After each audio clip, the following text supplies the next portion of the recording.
overcrowd the midfield and make sure that Real Sociedad can't play their football. Clearly, there are players missing at the back. We mentioned Ramos, also Dani Carvajal, who's had a terrible time of things with injuries this season.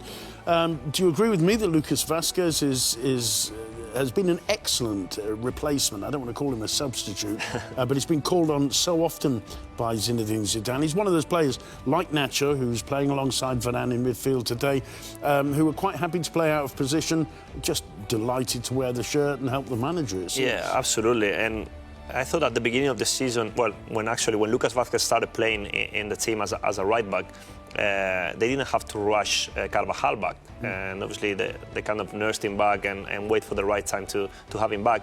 This time, it hasn't been the case because Lucas Vázquez was playing well as a winger. So they wanted to keep him in a wing and then have Carvajal as a right back. So obviously it's been a difficult season for Carvajal. It's obviously when you're hit by injuries, it's the worst thing that can happen to a player. You don't really get going.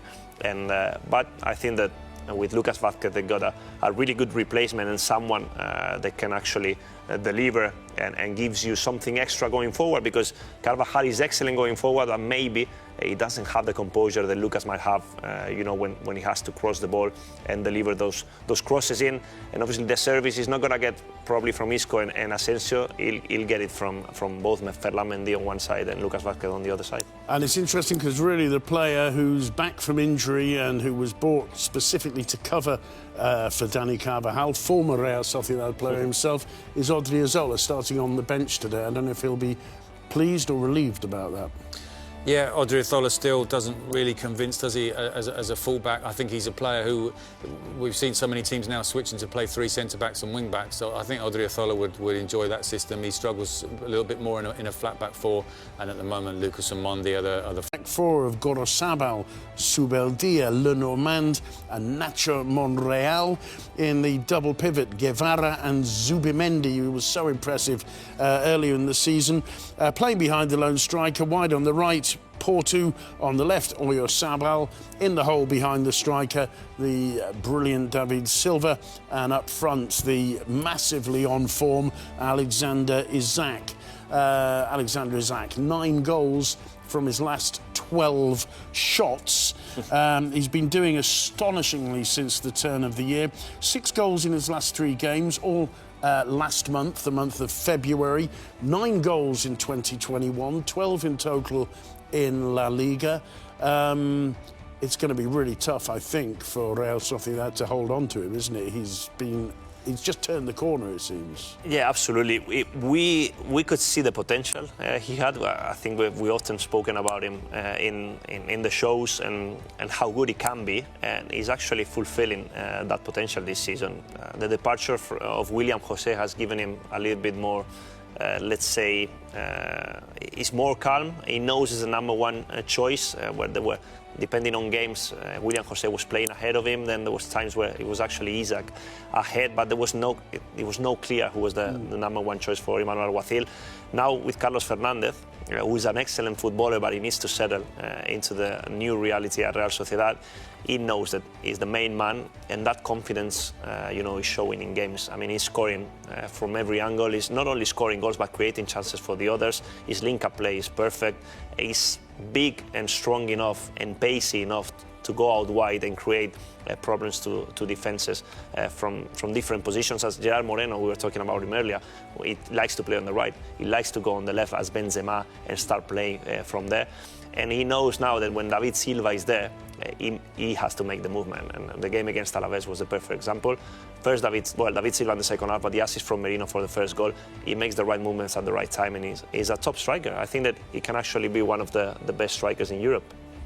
OK, well, the service will obviously come from Silva, as we said, but let's look at the other 2 partners in crime with David Silva, the wide players. Porto, whose pace and his confidence has grown, I think, in recent weeks, and Oyarzabal, who, as we saw from one of Duncan's sections earlier in the programme, along with Isak, also in double figures in terms of scoring goals, and very much the leader of this Real Sociedad side. Yeah, there's real hierarchy at the club, isn't there? And as you say, he's the main man. He's the man that's turned down offers to go elsewhere and wants to be the captain of that particular ship and make sure it keeps going in the right direction. I think Porto offers something different to Januzaj when he's in the team. He's direct running, he's intense. And I think they miss him when he's not there. We know what Januzaj can do, we know how fabulously talented he is, but I think Porto really makes a difference to the way they play, and I always think Real Sociedad look a better proposition when he's in the team. So, as you say, those two offering good support to Isaac. Just a quick word about Isaac's future. I mean, Dortmund do have this option on him to get him back. I think it's for 30 million, and obviously, if they were to lose their centre forward at the end of the season, that might be a possibility. But he has to want to go back. It's not that they can't call him back against his will, and he seems really happy in San Sebastian, so let's hope he stays. Well, you were up there, weren't you, recently, and it's no wonder he feels happy. Not only is it one of the most beautiful cities in Spain, Absolutely. one of, I said, but the setup at the club is so great, isn't it? Yeah, it's brilliant, absolutely brilliant. Zubieta, the training ground, is sensational. The atmosphere that actually you can sense and feel at San Sebastian is great, and the excitement and passion that the guys at the club talk about the job they're doing. It tells you, how much they care and how well they're actually doing.